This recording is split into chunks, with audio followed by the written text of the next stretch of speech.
മുറിവിലോർത്തുകൊണ്ട്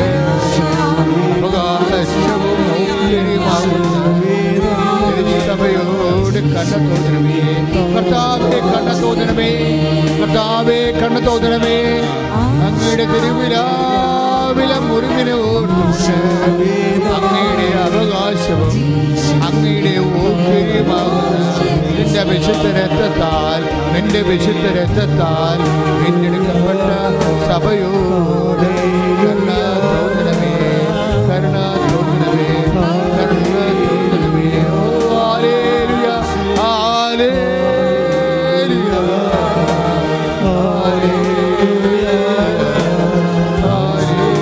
hallelujah. എല്ലാവരും ഇടിനാദം പോലെ ശ്രദ്ധിക്കട്ടെ. മാരക രോഗങ്ങള് യേശുവിന്റെ നാമത്തില്, മാരക രോഗങ്ങള്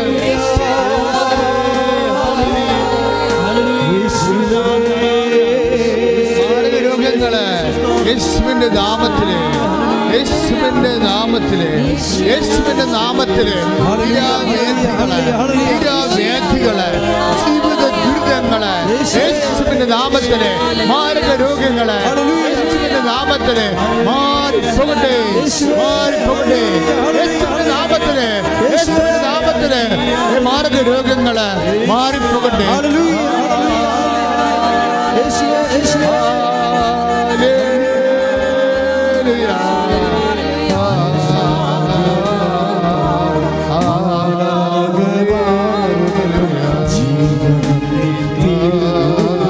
ഭാഷാപരത്തോടെ, ഭാഷാപരം ലഭിക്കുന്നവര് ഭാഷാപരത്തോടെ ശ്രദ്ധിക്കട്ടെ.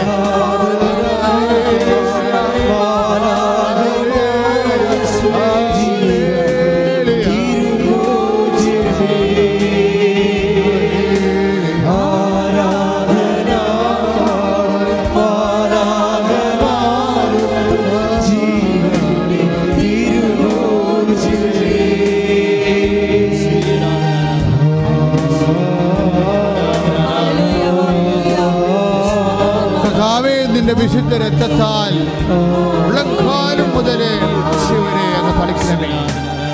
മാരക രോഗികള്, വാതരോഗികള്, കിഡ്നി രോഗികള്, കരട് രോഗികള്, സ്പോണ്ടിലോസിസ് രോഗികള്, ഫിസ്റ്റുല രോഗികള്, പിസ്റ്റോൾ രോഗികള്, അൾസർ രോഗികള്, നടുവല്ല് വേദനയുള്ളവര്, കശേരുകൾ വിട്ടിരിക്കുന്നവര് യേശുവിന്റെ നാമത്തില്, യേശുവിന്റെ നാമത്തില് കിടപ്പ് രോഗികൾ സൗഖ്യമാകട്ടെ.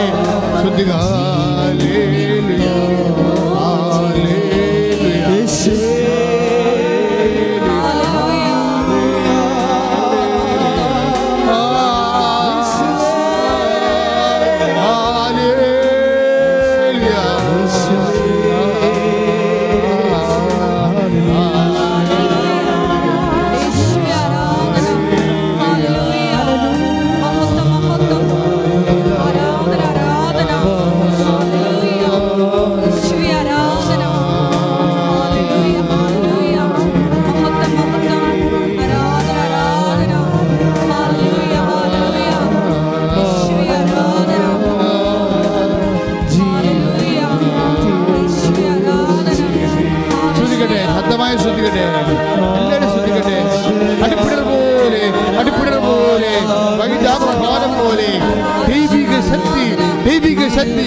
വഴിയില്ലാത്തവരെ കർത്താവേ, കർത്താവെ വഴിയില്ലാത്തവരെ, കുടുംബത്തിൽ സമാധാനമില്ലാത്തവരെ കർത്താവ്, വിവാഹബന്ധം കർത്താവ് വേർപിരിയാൻ പോകുന്നവരെ, വിവാഹം ഒത്തുവരാത്തവര്, മക്കളില്ലാത്തവര്, വരുമാനമില്ലാത്തവര്, യേശുവിന്റെ നാമത്തില് എല്ലാം ഈശോ നിന്റെ അമ്മയുടെ മധ്യസ്ഥതയില് കർത്താവ് ഉടമ്പടി എടുത്ത അനേകായിരങ്ങളുടെ മധ്യസ്ഥ ശക്തിയാൽ എല്ലാ ഇല്ലായ്മകളും യേശുവിന്റെ നാമത്തില് പരിഹരിക്കപ്പെടട്ടെ.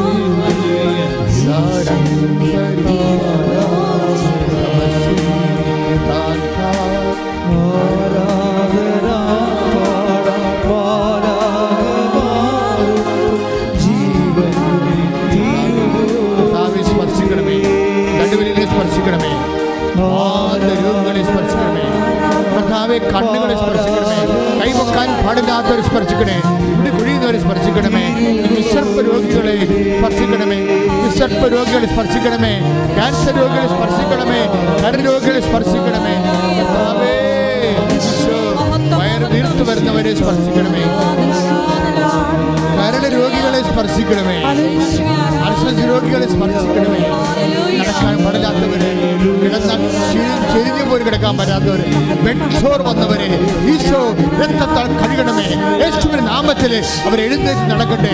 ശ്രുതിക്കട്ടെ ഹരേ യേശു.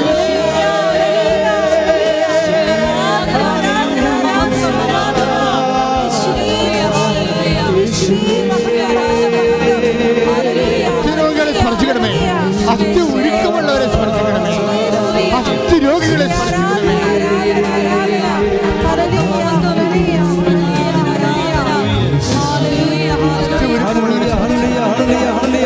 അസ്ഥി രോഗികളെ സ്പർശിക്കണമേ, കർത്താവെ അസ്ഥി ഉരുക്കമുള്ളവരെ സ്പർശിക്കണമേ, സ്രാവരോഗികളെ സ്പർശിക്കണമേ കർത്താവെ, അറിയാതെ മലമൂത്രങ്ങൾ വിസർജിക്കപ്പെടുന്നവരെ, അതിന്റെ കൺട്രോൾ പോയവരെ അതിപ്രമ പോലെ സ്പർശിക്കണമേ ഈശോ.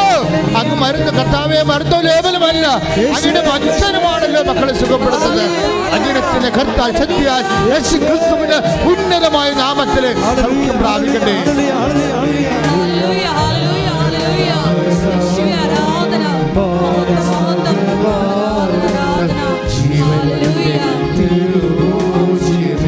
ആരാധന ആരാധന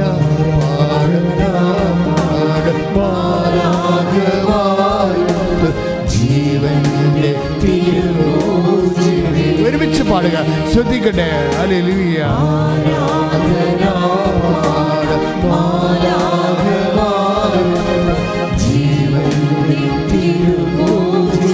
ഒരിക്കൽ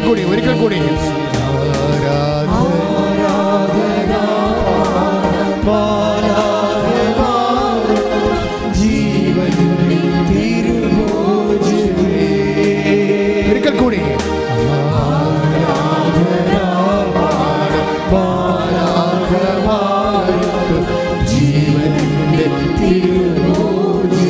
പരിശുദ്ധ പരമ ദിവ്യകാരുണ്യത്തിന്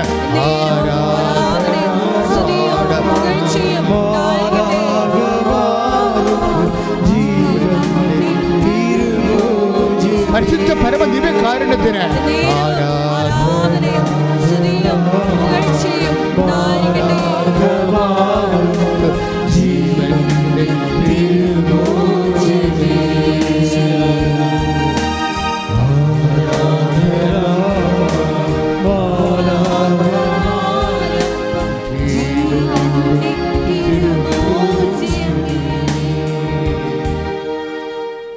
ഒരു നിമിഷം കൈകൾ കൂപ്പി മൗനമായി പ്രാർത്ഥിക്കുക. പല്ലുവേദനയുള്ളവരെ കർത്താവ് കണക്കുണ്ട്. വല്ലാത്ത വേദന തോന്നുന്നവരെ, പല്ല് ക്രമാതീതമായി ഒരു പല്ല് പിശാചിനെ പോലെ വളരുന്നു. അതായത് മറ്റു പല്ലുകളിൽ നിന്ന് വ്യത്യസ്തമായിട്ടൊരു പല്ല് വല്ലാതെ ഇങ്ങനെ വികൃതമായിട്ട് വളരുന്ന വ്യക്തിയെ, അത് പല്ലിൻ്റെ ഒരു സ്വഭാവമാണ്. ആ വ്യക്തിയിലുള്ള എന്തോ ഒരു പ്രത്യേകതയാണ്. അങ്ങനെ വരാം, വികൃതകോലമായി വരുന്ന ആ വ്യക്തിയെ കർത്താവ് സൗഖ്യപ്പെടുന്നതായിട്ട് കർത്താവിൻ്റെ സന്ദേശമുണ്ട്. ഹല്ലേലൂയ. യേശുവേ നന്ദി, യേശുവേ ആരാധന. പ്രശ്നങ്ങള്, ഇടത് കയ്യിൽ നീലക്കല്ലുള്ള പഴയ മോതിരം ഉപയോഗിക്കുന്ന വ്യക്തി കർത്താവിൻ്റെ അവൻ്റെ ജീവിതകാലത്ത് കർത്താവിൽ നിന്ന് അകന്നു പോയിട്ടുള്ള സാഹചര്യങ്ങളുണ്ടെന്ന് വെളിപ്പെടുത്തിയിട്ടുണ്ട്. കർത്താവിനെ ഏകരക്ഷകനായിട്ട് അംഗീകരിക്കുന്നതിന് പകരം പലതരത്തിലുള്ള അക്രൈസ്തവമായ ആചാരാനുഷ്ഠാനങ്ങളിൽ അഭയം പ്രാപിച്ചിട്ട് ദൈവത്തിൻ്റെ ചൈതന്യം പരിശുദ്ധാത്മാവിനെ ദുഃഖിപ്പിച്ചതിൻ്റെ പേരിൽ കുടുംബത്തിന് പ്രൊട്ടക്ഷൻ നഷ്ടപ്പെട്ടതായിട്ട് കർത്താവിൻ്റെ സന്ദേശമുണ്ട്. ശ്രുതികട്ടെ ശ്രുതികട്ടെ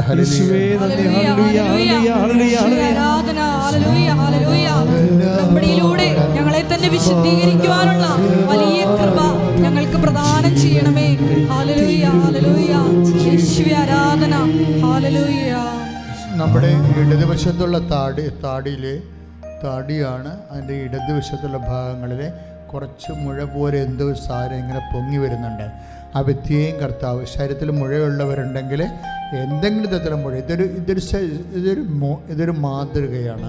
അപ്പോൾ ശരീരത്തിലുള്ള ഏതെങ്കിലും ഭാഗത്ത് മുഴകളുണ്ടെങ്കിൽ നിങ്ങൾക്ക് അവിടെ വെച്ച് കൈവച്ച് പ്രാർത്ഥിക്കാം, ഞങ്ങളോട് ചേർന്ന് പ്രാർത്ഥിക്കാം. ഓൺലൈനിൽ ഇരിക്കുന്നവരും അവരുടെ ശരീരത്തിലുണ്ടാകുന്ന മുഴകളുടെ മേൽ കൈവച്ചുകൊണ്ട് വിശ്വാസ പ്രമാണം ചൊല്ലിക്കൊണ്ട് ഈ ആരാധനയുടെ ഭാഗമാകുക. കർത്താവ് ഇപ്പോഴവരെ സ്പർശിക്കുകയും തൻ്റെ തിരുമുറിവാർന്ന് വലത് കിടത്താൻ അടിപ്പട പോലെ അവരെ സൗഖ്യപ്പെടുത്തുക, രോഗങ്ങൾ ഏറ്റെടുക്കുകയും ചെയ്യും ദൈവികമായ നിമിഷങ്ങളാണ്. ശ്രുതികട്ടെ ശ്രുതികട്ടെ ഹല്ലേലൂയ ഹല്ലേലൂയ ഹല്ലേലൂയ. രോഗസൗഖ്യങ്ങൾക്ക് ഞങ്ങൾ നന്ദി പറയുന്നു, സന്ദേശങ്ങൾക്ക് ഞങ്ങൾ നന്ദി പറയുന്നു. സർവേശ്വര വാഴുക, സർവേശ്വര വാഴുക. ശ്രുതികട്ടെ ഹല്ലേലൂയ. ശ്രുതികട്ടെ ശ്രുതികട്ടെ ശ്രുതികട്ടെ ശ്രുതികട്ടെ എല്ലാവരും ശ്രുതികട്ടെ. ഓൺലൈനിൽ ഇരിക്കുന്നവർ ശ്രുതികട്ടെ. നടുവിന് കൈവച്ചുകൊണ്ട് പ്രാർത്ഥിക്കട്ടെ. നടുവേദന ഉള്ളവരെ നടുവിന് കൈവച്ച് പ്രാർത്ഥിക്കട്ടെ. ഒരുമിച്ച് പാടുക എല്ലാവരും.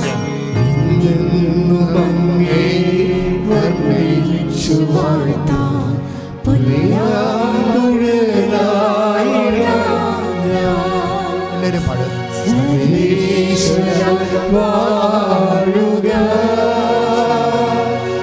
സംപൂജിത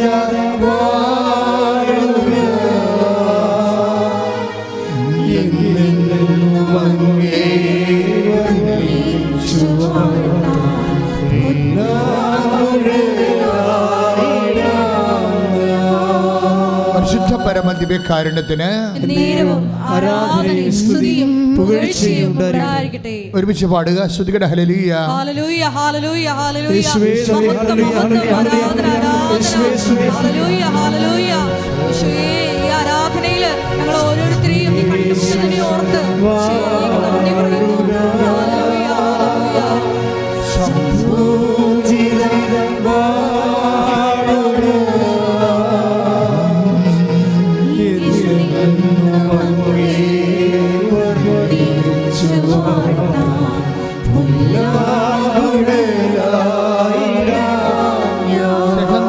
ശ്രുതികട്ടെ ഹല്ലേലൂയ ശ്രുതികട്ടെ ഹല്ലേലൂയ.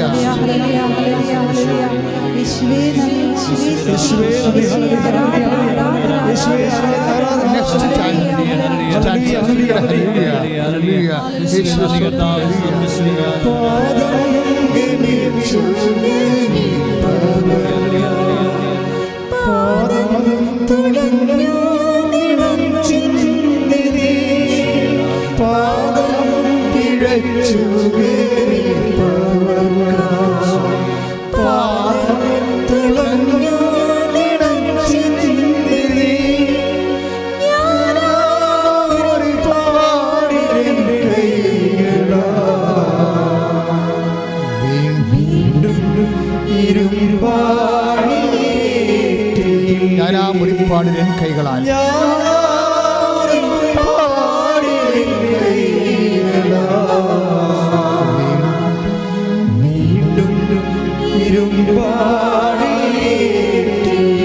പാദം പിഴച്ചു പാദം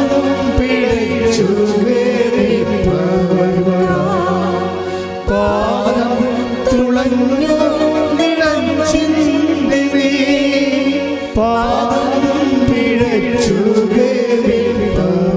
ഒരുമിച്ച് പാടുക, സ്വരത്തിൽ പാടുക.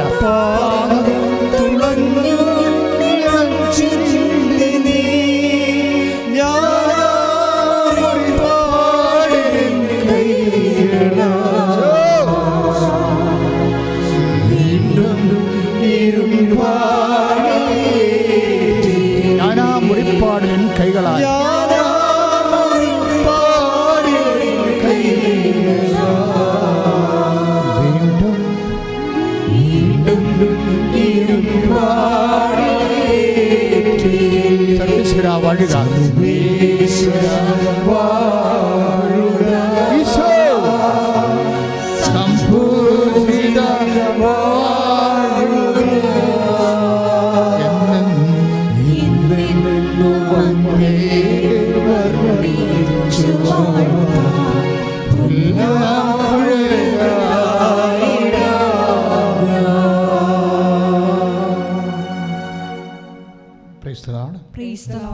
ഇരിക്കുക.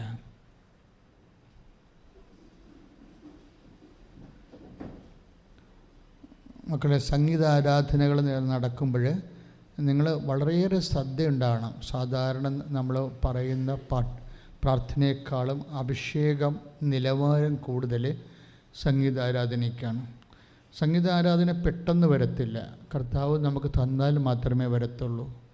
അപ്പം നമുക്ക് പറ്റുന്നത് അതിൻ്റെ കൂടെ അങ്ങോട്ട് ചേർന്ന് മനസ്സ് നിറഞ്ഞ് മറന്നങ്ങ് അതിൻ്റെ ഭാഗമായിട്ട് മാറണം. അപ്പോഴാണ് നമുക്ക് കർത്താവിൻ്റെ കരസ്പർശവും കിട്ടണത്. കർത്താവ് നമ്മുടെ ആരാധന ഒരു വല്ലാത്ത അനുഭവമാണ്. ചങ്ങല പൊട്ടിയതൊക്കെ എല്ലാം അപ്പോസ്തലന്മാർ സ്വതന്ത്രരായതെല്ലാം അവരുടെ കൈവിലങ്ങ് കിലുക്കി പാടിയപ്പോഴാണ്. കൈവിലങ്ങുകൾ ആരാധിക്കുമ്പോൾ മുറിഞ്ഞു പോകുമെന്നുള്ളത് അപ്പോസ്തല ആത്മീയതയുടെ അറിവടയാളമാണ്. നമുക്ക് പല കൈവിലങ്ങുകളുണ്ടാകും. കൈവിലങ്ങുകളില്ലേ? പൗലോസും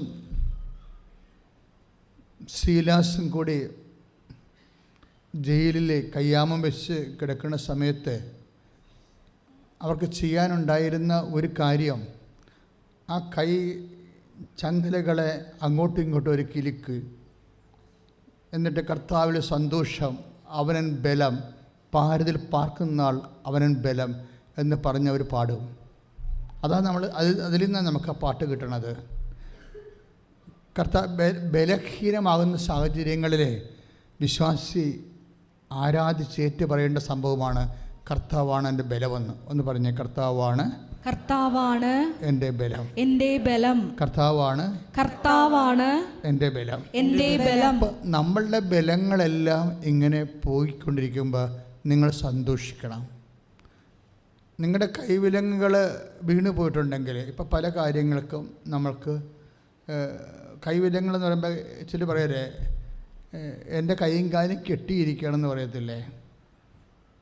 എങ്ങനെ, എന്ത് ചെയ്യാനാ? എൻ്റെ കൈയും കാലും കെട്ടിപ്പോയില്ലേ? മറ്റുള്ളവരൊക്കെ വേദനയും രോഗവും ഒക്കെ പറയുമ്പോഴേ നിങ്ങളെ സഹായിക്കാൻ എനിക്ക് സന്മനസ്സുണ്ട്, പക്ഷേ എന്ത് ചെയ്യാനാ, എൻ്റെ കൈയും കാലും കെട്ടിപ്പോയില്ലേ എന്ന് പറഞ്ഞതിൻ്റെ അർത്ഥം എന്താണ്? എൻ്റെ സാമ്പത്തിക സ്രോതസ്സ് അടഞ്ഞു പോയില്ലേ എന്ന് എൻ്റെ അർത്ഥം അവർ ഉദ്ദേശിക്കുന്നത്. ഇങ്ങനെ പലതരത്തിലുള്ള കൈവിലങ്ങുകളുണ്ട് ഇല്ലേ?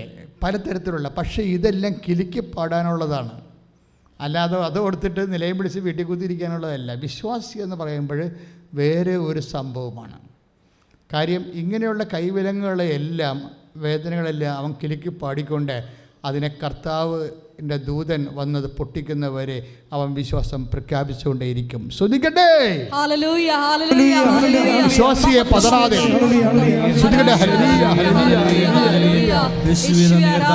വിശ്വാസത്തിനാൽ നീതിമാൻ ജീവിക്കും. വിശ്വാസിയെ പതറാതെ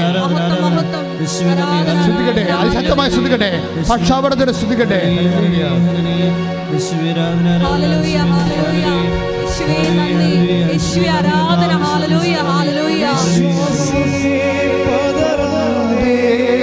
കൈയടിച്ചോണ്ട്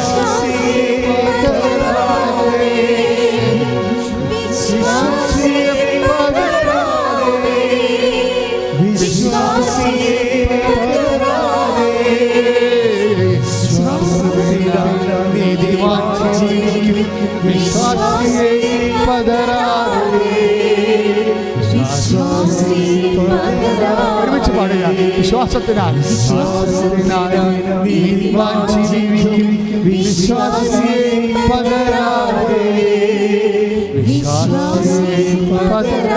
വിശ്വാസിയെ പതറാതെ, വിശ്വാസിയെ പതറാതെ, വിശ്വാസിയെ പതറാതെ, വിശ്വാസിയെ പതറാതെ, വിശ്വാസിയെ പതറാതെ, നീതിമാൻ ജീവിക്കും, വിശ്വാസിയെ പതറാതെ, വിശ്വാസിയെ പതറാതെ. ഒരുമിച്ച് പാടുക. നീതിമാൻ ജീവിക്കും, വിശ്വാസിയെ പതറാതെ,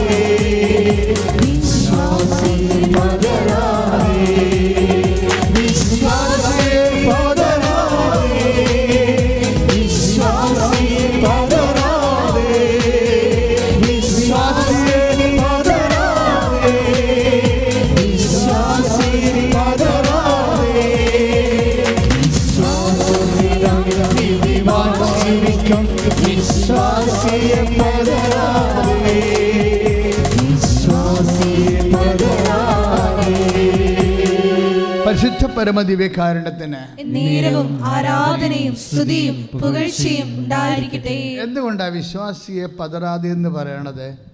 അത് വിശ്വാസ കോടികളുടെ ആത്മീയ ആവേശമായ ദൈവത്തിൻ്റെ അഭിഷിക്തനായ യേശു മിശിഹായെ ജനക്കൂടി അനുഭവിച്ചിട്ട് അവർ പാടിയ പാട്ടാണിത്. ഇക്കാലങ്ങളിൽ നമുക്കതുപോലെ വേദനകളുണ്ടെങ്കിൽ അവർക്കുണ്ടായ അനുഭവത്തിൽ നമുക്ക് അവകാശം കിട്ടുമെന്നാണ് ഉടമ്പടി പറയണത്. നമ്മൾ ദൈവമായിട്ട് ഉടമ്പടി ചെയ്യുകയല്ലേ? അങ്ങനെ ലോകത്ത് ഒരു സ്ഥലമില്ലല്ലോ, ഉണ്ടോ? കർത്താവുമായി നമ്മളൊരു കക്ഷി, കർത്താവ് വേറെ ഒരു കക്ഷി. And bilateral we are doing bilateral agreement. ദൈവവുമായിട്ട് ഉടമ്പടി ചെയ്യുകയാണ്. കഴിഞ്ഞ ദിവസങ്ങളിൽ റിബി എന്നും പറഞ്ഞൊരു ടീച്ചർ ഒരു സാക്ഷ്യം പറഞ്ഞ് എനിക്ക് വളരെ ഇഷ്ടപ്പെട്ടായിരുന്നു. റിബി ജോസഫ്, ചാലക്കുടിയിൽ നിന്നും. അപ്പോൾ അവർക്ക് അവർക്ക് ഭയങ്കര ആഗ്രഹമായിരുന്നു സർക്കാരിൽ നിന്ന് ജോലി കിട്ടുക എന്നുള്ളത്. പക്ഷേ ഏജ് ഇങ്ങനെ ഓവറായിക്കൊണ്ടിരിക്കുകയാണ്. 17 വർഷമായി അവർ ഇത് പാസ്സായിട്ട്, BEd പാസ്സായിട്ട്. ഇപ്പോഴും കേട്ടൊക്കെ ഉണ്ടല്ലോ. പക്ഷേ അങ്ങനെ ഒരു മോഹം അവസാനം അസ്തമിച്ചു. ഏത്? സർക്കാരിൽ നിന്നൊരു ജോലി കിട്ടുന്നത്. കാര്യം വയസ്സ് 17 ആയില്ലേ, ഇപ്പം 2 കുഞ്ഞുങ്ങളൊക്കെ ആയി. പക്ഷേ എങ്കിലും എവിടെയെങ്കിലും ഒരു ജോലി കിട്ടണമെന്നൊരാഗ്രഹമുണ്ട്. സർക്കാരിൽ നിന്ന് ജോലി കിട്ടാൻ സാധ്യതയില്ല, പക്ഷേ എവിടുന്നെങ്കിലും ഒരു ജോലി കിട്ടണം. ഇപ്പോൾ 2 കുഞ്ഞുങ്ങളൊക്കെ ആയപ്പോൾ കുടുംബത്തിലെ ചിലവിന് എന്തെങ്കിലും ഒരു വരുമാനം താനും കണ്ടുപിടിക്കണമെന്നുള്ള ഒരു ചിന്തയിൽ ടീച്ചർ അങ്ങനെ ഇരുന്നപ്പോൾ ടീച്ചർ വിചാരിച്ചെന്നാൽ പോയി ഉടമ്പടി ചെയ്യാമെന്ന്. അത് ഒരു മനുഷ്യരുടെ വരണ്ട കമ്പുകളൊക്കെ പൂക്കണ കണ്ടു കഴിഞ്ഞാലേ ബൈബിൾ എന്ത് രസമാണെന്ന് തോന്നുന്നു. വാസ്തവത്തിൽ ടീച്ചർ ഇങ്ങനെ ചിന്തിച്ചതേ ഉള്ളൂ. എങ്ങനെ എവിടുന്നെങ്കിലും സർക്കാർ ജോലി ഇനി കിട്ടത്തില്ല. അവർ തീരുമാനിച്ചു, ഫുൾ സ്റ്റോപ്പായി. നിങ്ങൾ ഒരു ഫുൾ സ്റ്റോപ്പൊന്നും ഇടരുത് കേട്ടോ, കോമ ഇട്ടാൽ മതി. ജീവിതത്തിനെ ഒന്നിനും ഒരു ഫുൾ സ്റ്റോപ്പ് ഇടരുത്, കോമ ഇട്ടാൽ മതി. കർത്താവിന് ഇനി എഴുതി ചേർക്കാനുണ്ടാവും. കൈയിടിച്ച് കർത്താവിനെ സ്തുതിക്കടലിയ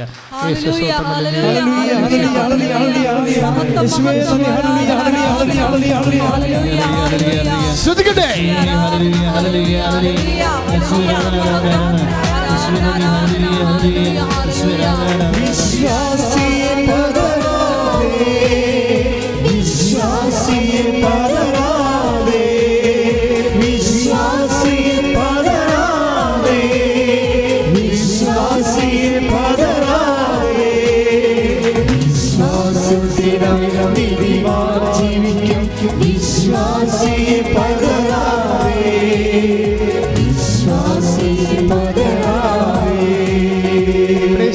അതായത് ഈ വിശ്വാസത്തിൽ ആ നീതിമാൻ ജീവിക്കുന്നു പറയണതേ ബൈബിളിൻ്റെ പ്രഖ്യാപിതമായ ഒരു സമീപന രീതിയാണ്.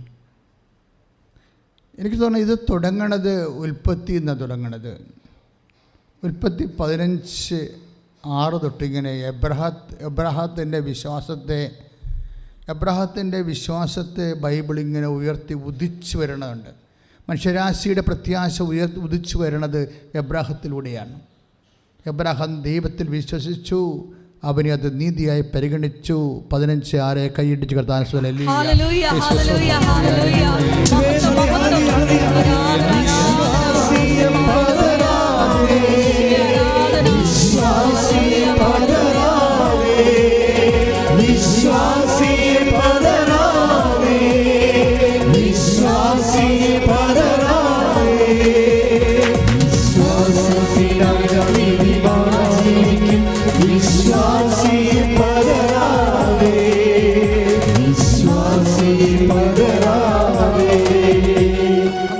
റോമ 1:17 ഈ എബ്രാഹത്തിൽ ഏറ്റവും കൂടുതൽ കുഴിച്ച് സ്വർണം എടുത്തിട്ടുള്ളത് പൗലോസ് അപ്പോസ്തലനാണ്. എബ്രാഹം എന്ന് പറയുന്നത് വലിയൊരു മൈനാണ്, വലിയൊരു സ്വർണ്ണ. വിശ്വാസികൾക്ക് എക്കാലവും കുഴിച്ചാലും തീരാത്ത ഒരു സ്വർണ്ണഖനിയാണ് എബ്രാഹാം.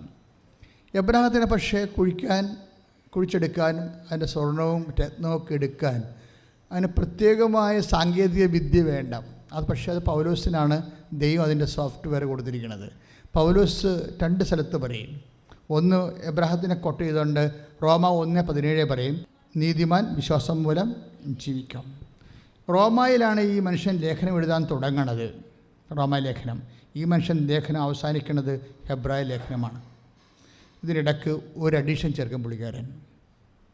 ഇങ്ങനെ റോമായിലാണ് പുള്ളി ലേഖനം എഴുതാൻ തുടങ്ങണത്. എബ്രാഹത്തിനെ വെച്ചാണ് പുള്ളി തീസിസ് എത്തുന്നത്. എബ്രാഹം വല്ലാത്തൊരു അഭിഷേകമായി മനുഷ്യനിങ്ങനെ പടർന്നിരിക്കുക. അവിടെ റോമായി ലേഖനം എഴുതുമ്പോൾ എബ്രാഹത്തിനെ മനസ്സിൽ കണ്ടുകൊണ്ടാണ് മനുഷ്യരാശി നടന്നെടുക്കേണ്ടതും കുഴിച്ച് കണ്ടെത്തേണ്ടതുമായ ഒരു ദൈവികമായ അനുഭവങ്ങളുടെ കലവറയ എബ്രാഹത്തെ തുടങ്ങണമെന്നാണ് പൗലോസ് പറയണത്. പക്ഷേ പൗലോസ് ആ ലേഖനം അവസാനിപ്പിക്കുമ്പോഴേ ഹെബ്രായ ലേഖനത്തിൽ ചെന്ന് അവസാനിപ്പിക്കുന്നത്. റോമ 1:17 നിന്ന് ഹെബ്രായർ 10:36 പൗലോസിൻ്റെ വിശ്വാസ സഞ്ചാരം അത് എക്കാലവും നമുക്ക് പഠിക്കേണ്ട ഒരു വിഷയമാണ്. എന്താ പൗലോസ് പറയണത്? എൻ്റെ നീതിമാൻ പറഞ്ഞേ, എൻ്റെ നീതിമാൻ വിശ്വാസം മൂലം ജീവിക്കും. അപ്പം ഈ റോമ 1:17 നീതിമാൻ വിശ്വാസം മൂലം ജീവിക്കുമെന്നേ പറഞ്ഞിട്ടുള്ളൂ. അവിടെ നിന്ന് ലേഖനം എഴുതി അവസാനിപ്പിക്കുമ്പോൾ ഹെബ്രായ ലേഖനത്തിൽ വരുമ്പോൾ ഈ മനുഷ്യൻ എൻ്റെ എന്നുള്ള വാക്ക് ഇവിടുന്ന് കിട്ടും. It is his version and addition. എൻ്റെ നീതിമാൻ. അത് ദൈവം വെളിപ്പെടുത്തുന്നത് എപ്പോഴും ഒരു ഇൻറ്റിമസിയുടെ പശ്ചാത്തലത്തിലാണ് വെളിപാട് വർത്തിക്കുന്നത്.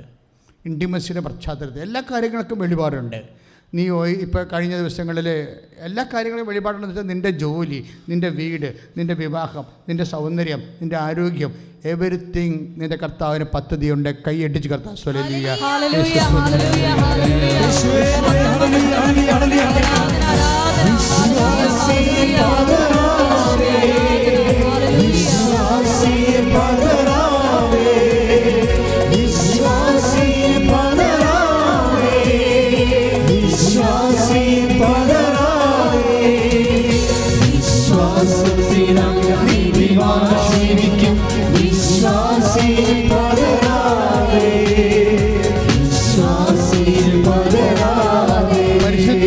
ദിവ്യകാരുണ്യത്തിന്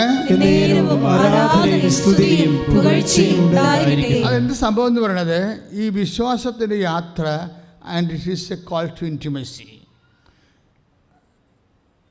അതായത് വിശ്വാസത്തിൻ്റെ യാത്ര എന്ന് പറയുന്നത് നമ്മുടെ ഓരോ യാത്രയും വിശ്വാസത്തിൻ്റെ യാത്രയാണ്. ഇപ്പോൾ റിബി ടീച്ചർ എന്നാ ചെയ്യണത്? അവർ 17 കൊല്ലമായിട്ട് അവർക്ക് ജോലിയില്ല. ഒരു സർക്കാർ ജോലി കിട്ടാൻ വേണ്ടി ഇത്രയും കാലം കാത്തിരുന്നു, പടുത്തു. പിന്നെ അവർ മെറിറ്റ് നഷ്ടപ്പെട്ട ആളായി മാറി. വയസ്സ് കൂടിയില്ലേ? അപ്പോൾ എന്നാ പറ്റും? 2 പ്രശ്നമാണ് റിബി ടീച്ചറിന്. റിബിച്ചിൻ്റെ സാക്ഷ്യം നമ്മൾ സ്കാൻ ചെയ്യുമ്പോൾ നമുക്ക് മനസ്സിലാൻ സാക്ഷ്യമെല്ലാം ഉടമ്പടിയുടെ സാക്ഷ്യങ്ങൾ, ചില ഉടമ്പടി ബേസ്ഡ് ആയിട്ടുള്ള മുഖമുദ്രയുള്ള സാക്ഷ്യങ്ങളുണ്ട്. അതാണ് ഞാൻ എപ്പോഴും ഈ ടോക്കിൽ അനലൈസ് ചെയ്യാൻ വേണ്ടി പ്രാർത്ഥിച്ചെടുക്കുന്നത്. അപ്പോൾ റിബി ടീച്ചറിൻ്റെ പ്രോബ്ലം എന്താ? നമുക്കത് ആ കേസ് ഹിസ്റ്ററി നമുക്ക് നോക്കിയാൽ നമുക്ക് എന്താ മനസ്സിലാക്കേണ്ടത്? കേസ് ഹിസ്റ്ററി ഇപ്പോൾ ഡോക്ടേഴ്സും സൈക്കോളജിസ്റ്റും ഒക്കെ ഉപയോഗിക്കുന്നത് എന്താണ്? കേസ് ഹിസ്റ്ററിയാണ്. ഇതുപോലെ നമ്മുടെ സാക്ഷ്യത്തിലും ചെയ്യണത് എന്താണ്? കേസ് ഹിസ്റ്ററിയാണ് എടുക്കുന്നത്. കേസ് ഹിസ്റ്ററി നമ്മൾ എടുക്കുന്നത് പഠിക്കാൻ വേണ്ടിയല്ല, ധ്യാനിക്കാൻ വേണ്ടിയാണ്. അതാണ് വ്യത്യാസം. സാക്ഷ്യം എന്തിനുള്ളതാണ്? ധ്യാനിക്കാനുള്ളതാണ്. 119 സങ്കീർത്തനത്തിലെ 27 വാക്യം, നിൻ്റെ അത്ഭുത കൃത്യങ്ങളെക്കുറിച്ച് ഞാൻ ധ്യാനിക്കും. ഏറ്റു പറഞ്ഞ്, നിന്റെ അത്ഭുത കൃത്യങ്ങളെക്കുറിച്ച് ഞാൻ ധ്യാനിക്കാം. അപ്പോൾ സാക്ഷ്യം എന്തിനുള്ളതാണ്? ധ്യാനിക്കാനുള്ളതാണ്. നമ്മളത് ചെയ്യണം. അപ്പോൾ റിലേറ്റീവ്സിൻ്റെ സാക്ഷ്യം നമ്മൾ ധ്യാനിക്കുകയാണ്. ധ്യാനിക്കുമ്പോൾ എന്താ കിട്ടണത്? ഒന്ന്, അവർ 17 വർഷമായിട്ട് അവർക്ക് ജോലിയില്ല. ജോലി ഇല്ലാത്തതിനെയല്ല, അവർക്ക് ഒരു സർക്കാർ ജോലി ലഭിക്കണമെന്ന് ആഗ്രഹിച്ച് പഠിച്ചിട്ട് അവസാനം അവിടെ ഏജ് ഓവറായി, അവർക്ക് ജോലി കിട്ടിയില്ല, അവർ പിന്തള്ളപ്പെട്ടു, അവർ 0 ആയി. ഇപ്പം എന്താ സംഭവിച്ചിരിക്കുന്നത്? അവർക്ക് ഇപ്പോൾ 2 കുഞ്ഞുങ്ങളായപ്പോൾ ഒരു ആഗ്രഹം എന്താണ്? എന്തെങ്കിലും ഒരു വരുമാനം കിട്ടിയാൽ, അവർ സർക്കാർ ജോലി ഇല്ലെങ്കിലും എന്തെങ്കിലും ഒരു വരുമാനം കിട്ടിയാൽ നല്ലതായിരുന്നെന്ന് ഒരു ആഗ്രഹം. അങ്ങനെ എന്തെങ്കിലും ഒരു ആഗ്രഹം മനസ്സിൽ വരുമ്പോൾ അവർ ചെയ്യണത് എന്താ? അവർ ആലപ്പുഴയ്ക്ക് വണ്ടി കയറുന്നത്. അതാണ് സംഭവം. ഇന്ന് മനുഷ്യൻ ചെയ്യണ കാര്യം അതാണ്. അവർ ചാലക്കുടി എന്ന് പറയുന്ന പോലെയല്ല, എല്ലാ രാജ്യങ്ങളിലുള്ള ആൾക്കാർ അവർക്കൊരു വിഷമം ഉണ്ടാകുമ്പോൾ പറഞ്ഞാൽ ഓൺലൈൻ ചെയ്യും. കഴിഞ്ഞ ദിവസങ്ങളിൽ ആഗി രാമപുരം എന്നും പറഞ്ഞൊരു മോള്, ഒരു എയർലൈൻ ഓഫീസർ സാക്ഷ്യം പറഞ്ഞ്, അവർ ഓൺലൈനോട് അവർക്കിവിടെ നിന്ന് എത്താൻ പറ്റണില്ല. അവരെന്ത് ചെയ്ത്? ഓൺലൈൻ ഉടമ്പടി ചെയ്ത്. അവർ ഓൺലൈൻ ഉടമ്പടി എന്ന് വെച്ചാൽ മറ്റ് കോണ്ടിനെൻറ്റിലുള്ള ആൾക്കാർക്ക് ദൈവമായിട്ട് ഇടപെടാനും കൃപാസ്ഥാനത്താരെ ജീവനുടെ പ്രത്യക്ഷപ്പെട്ട അമ്മയുടെ പ്രത്യക്ഷീകരണത്തിൻ്റെ അടയാളമായി മാറാൻ വേണ്ടി ദൈവദരിസ്ഥനെ സമർപ്പിതരാകാൻ ദൈവം വിളിക്കപ്പെട്ട ആൾക്കാരാണ് ഉടമ്പടി ചെയ്യുന്നതും ഉടമ്പടി ചെയ്യാൻ വേണ്ടി ഇവിടെ എത്തിച്ചേർന്നതും കൈയടിച്ച് കർത്താൻ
ദർശനമുണ്ടായി. അതായത് കർത്താവിൻ്റെ മുൾക്കിരീടത്തിൻ്റെ പകുതിയോളം കാണിക്കുന്നു. എന്നിട്ട് അതിൽ നിന്ന് ചുവന്ന രക്തത്തുള്ളികൾ ഇറ്റു വീഴുന്നു. അതിൻ്റെ അർത്ഥം എന്താണ്? ഈ പ്രാർത്ഥന ആരാധന സമൂഹത്തിലേക്ക് കർത്താവ് തൻ്റെ രക്തത്തുള്ളികൾ തളിക്കുന്നു, നിന്നെ വിശുദ്ധീകരിക്കുന്നു, നിന്നെ സൗഖ്യപ്പെടുത്തുന്നു, നിന്നെ ശക്തിപ്പെടുത്തുന്നു. ശ്രുതികട്ടെ ശ്രുതികട്ടെ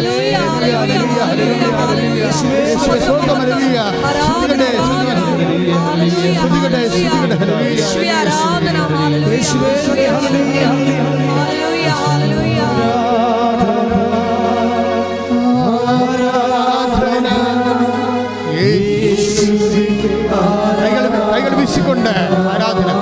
കർത്താവേ കർത്താവേ മക്കളെ പ്രാർത്ഥിച്ചു, മക്കളെ കർത്താവേ അങ്ങനെ മക്കളെ സ്വന്തം പ്രാർത്ഥിക്കുന്ന കർത്താവേ, ഇവിടെ ഇരിക്കുന്നവരും ഓൺലൈനിൽ പ്രാർത്ഥിക്കുന്നവരും കർത്താവേ, മാരക രോഗികളെ ശരീരം മുഴുവൻ കർത്താവ് രോഗമുള്ളവര് ഉള്ളംകാലം മുതൽ ഉച്ചവരെ രോഗബാധിതരെ ഈശോ സ്പർശിക്കണമേ. വാതരോഗികളെ, കിഡ്നി രോഗികളെ, എപ്പിലെപ്സി രോഗികളെ കർത്താവെ സ്പർശിക്കണമേ. ഓട്ടിസം രോഗികളെ, ഹൈപ്പർ ആക്ടിവിറ്റി ഉള്ളവരെ കുഞ്ഞുങ്ങളെ സ്പർശിക്കണമേ. ഗർഭിണികളെ, ഗർഭത്തിൽ കർത്താവെ അബോർഷന് വേണ്ടി കർത്താവെ പറഞ്ഞിട്ടുള്ളവരെ, അതിനുവേണ്ടി വേദനിക്കുന്നവർ കർത്താവെ, ആഗ്രഹമില്ലാത്തവരെ, അവിടെ വയറില്, അവിടെ നിറവയറില് കർത്താവെ സ്പർശിക്കണമേ. യേശുവിന്റെ തന്ത്രി, യേശുവിന്റെ ശക്തി എല്ലാ ഗർഭിണികളെ സ്പർശിക്കട്ടെ. മക്കളില്ലാത്തവരെ കർത്താവ് സ്പർശിക്കട്ടെ. ശ്രദ്ധിക്കട്ടെ.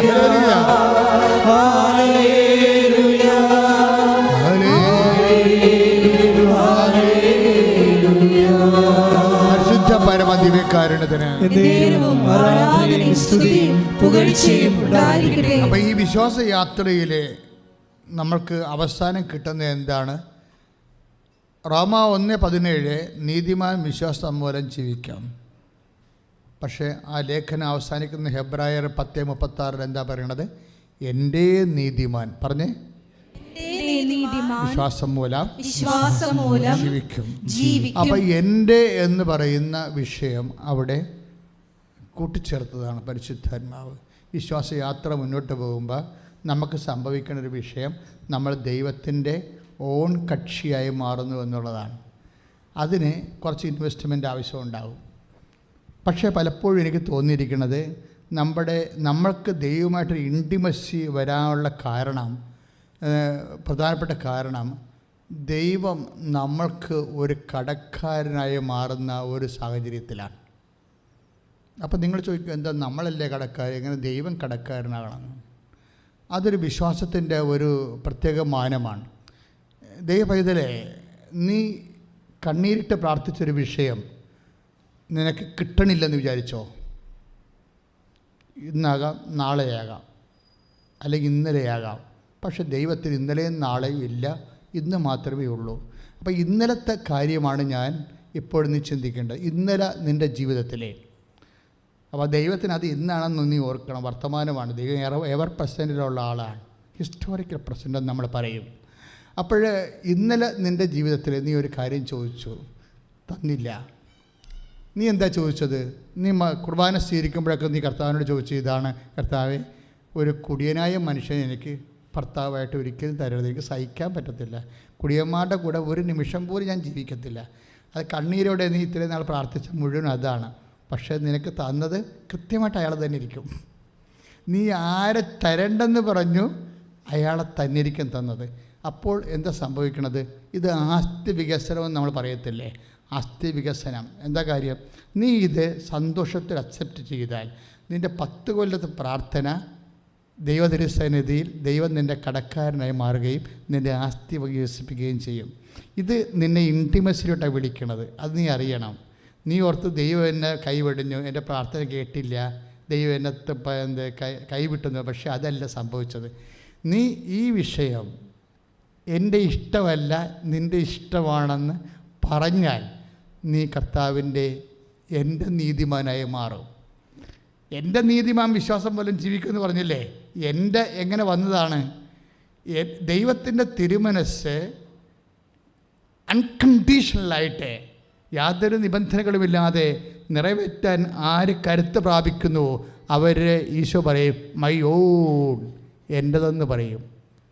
നമ്മൾ ലോകത്തിൻ്റെതാണ്, ഭർത്താവിൻ്റെതാണ്, ഭാര്യയുടേതാണ്, മക്കളുടേതാണ്, നാട്ടുകാരുടേതാണ്, രാഷ്ട്രീയ പാർട്ടിക്കാരുടെയാണെന്നൊക്കെ പറഞ്ഞാലേ ഇതെല്ലാം 70 കൊല്ലത്തെ ബിസിനസ്സേ ഉള്ളൂ.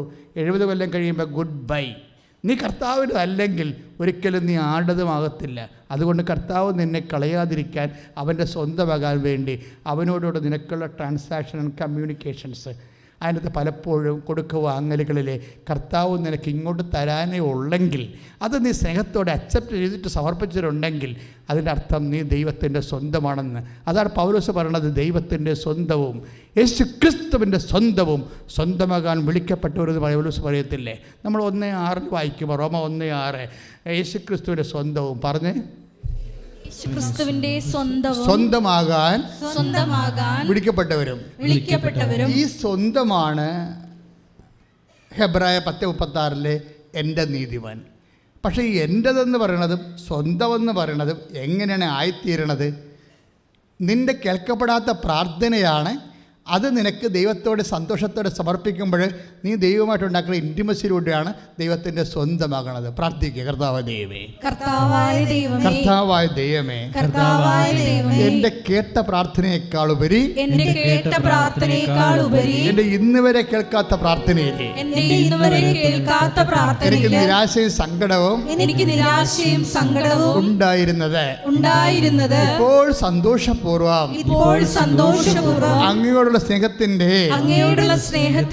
സമർപ്പണമായി ഞാൻ കാഴ്ചവെക്കുന്നു. ഓ കർത്താവേ, ഏറ്റവും വലിയ ദാനമായ പരിശുദ്ധാത്മാവിനാൽ ഇപ്പോഴേ എന്നെ മുടിധരിപ്പിക്കണമേ. അമ്മേ, പരിശുദ്ധ അമ്മേ, എനിക്ക് വേണ്ടി മധ്യസ്ഥം വഹിക്കണമേ. ശ്രുതിക്കട്ടെ.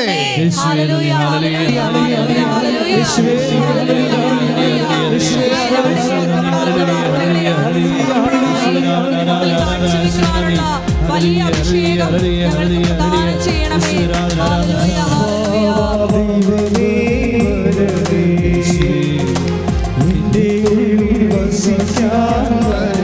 ഒരുമിച്ച് പാടണം സന്തോഷത്തോടെ. ആത്മാവാം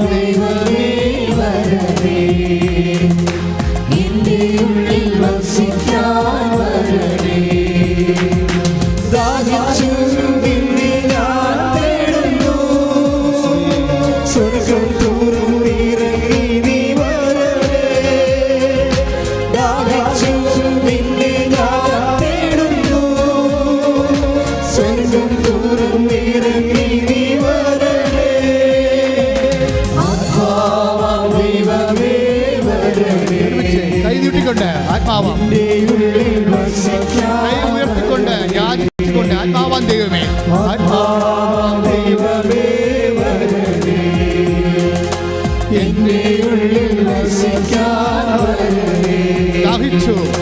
ദാഹിച്ചു നിന്നെ ഞാൻ തേടുന്നു. സ്വർഗ്ഗം തുറന്ന് ഇറങ്ങി നീ വരണേ. ദാഹിച്ചു നിന്നെ ഞാൻ തേടുന്നു. സ്വർഗ്ഗം